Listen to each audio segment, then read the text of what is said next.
Grace and Peace, Heart to Heart, encourages women from all stations of life and from every nook and cranny of our world from a biblical perspective.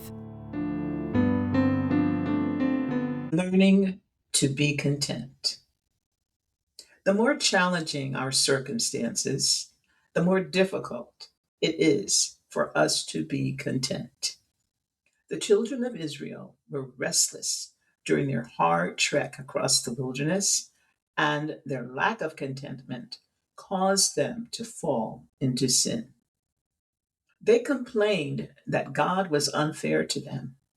They murmured against the Lord, telling each other that he had forgotten them. We see this in both the books of Numbers and Deuteronomy. They created their own false god instead of worshiping the true God who had already shown them his wonder working power again and again and again. Lack of contentment can lead us into carnality. I was talking with a single parent the other day about all the demands she has to deal with in her life. She has a challenging job in an investment company, working for a highly competitive boss. He is a difficult man because of the company's demanding environment. And as far as he is concerned, everything is top priority. I probably don't have to tell you that he is also short in his composure. He has a very short fuse. This woman is not only working full time, but she is studying to be certified as a financial advisor. And as if that weren't enough, she faces the daily demands of a child with homework and school projects and extracurricular activities.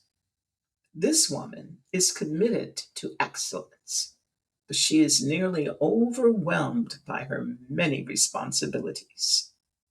Her question to me was fairly straightforward.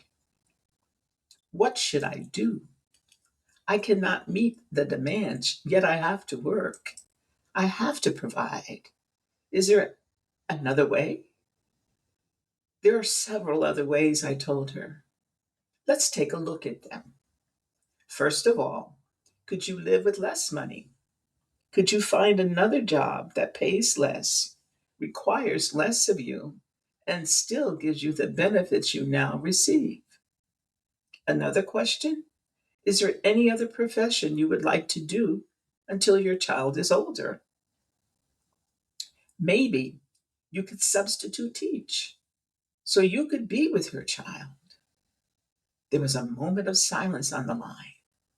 Then the woman said, um, no, none of that sounds especially appealing. Okay, I continued. Then maybe the Lord wants to stretch you for a reason that we can't see right now. Because it sounds like you need the income and benefits that this job offers. I went on to suggest that she evaluate all the extracurricular activities to see which of them could be done in some other year, during the summer, or cut out completely. I finally said, this season in your life seems to be work and more work, school and more school. I know it is sometimes unbearable, but God knows what He is doing, and maybe there are lessons to be learned. Then she explained that her desire was to work for a certain number of years, then take an extended vacation to Europe, buy a home, and open up her own financial investment firm. Well, I recommended that she take down the posters of Europe from her walls and hang up a scripture. The scripture is Proverbs 3, verses 5 through 6. Trust in the Lord with all your heart and lean not on your own understanding. In all your ways, acknowledge him, and he shall direct your paths. I knew that if this woman continued to long for some future fantasy, if she persisted in fixing her eyes on the problems of today, she would crash and burn. It was important for her to look up, to turn her eyes upon Jesus, to trust him with the present, and to rely on him to provide her with a future that would bless her and her son. Let him tell you his plans. You don't need to tell him yours, I advised her. We prayed together. A few days later, I received a call saying that even in her despair, this hardworking woman had found a sense of peace. She still had her dreams, but they weren't standing in the way of her present satisfaction. She had discovered contentment. Now, don't get me wrong, there's nothing wrong with dreaming. Dreams are essential to our lives. If in the early days Tony and I had looked at our present reality to determine the future, it would have painted a bleak picture. We would have been miserable, feeling deprived and consumed with nothing but exhausting priorities and ceaseless responsibilities. But I was fortunate. Not only did I have the Lord, but I had Tony in my life. He was a light in a dark tunnel.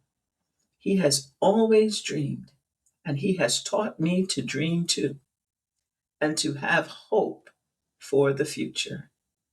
Nowadays, we look back and marvel at what God's grace has done, and we are thankful as we continue to look to the future for even more of his grace. In every season of our lives, where there is life, there is always hope. No matter what the challenges, when God is in our dreams can't help but come true. Meanwhile, take it from me, it pays to hang around people who encourage you to be thankful in the present, even as you look to the future he has prepared. Beloved, what a wonderful, wonderful encouragement we get from our sister, Lois. Lois has gone to be with the Lord, but she left not only this particular writing, but a number of writings that do nothing but minister to the reader's heart. I am so grateful for this book. And although I am pausing here until we pick up again with the third reading, I just want you to reflect on what she has offered here in terms of learning to be content. I too will be reflecting on what she has shared again and again. And I'd like to end with repeating the fact that she shared in every season of our lives. Where there is life, there is always hope, no matter what the challenges. God is not only love, God is and brings us hope. May you find him sufficient in your life. God bless you.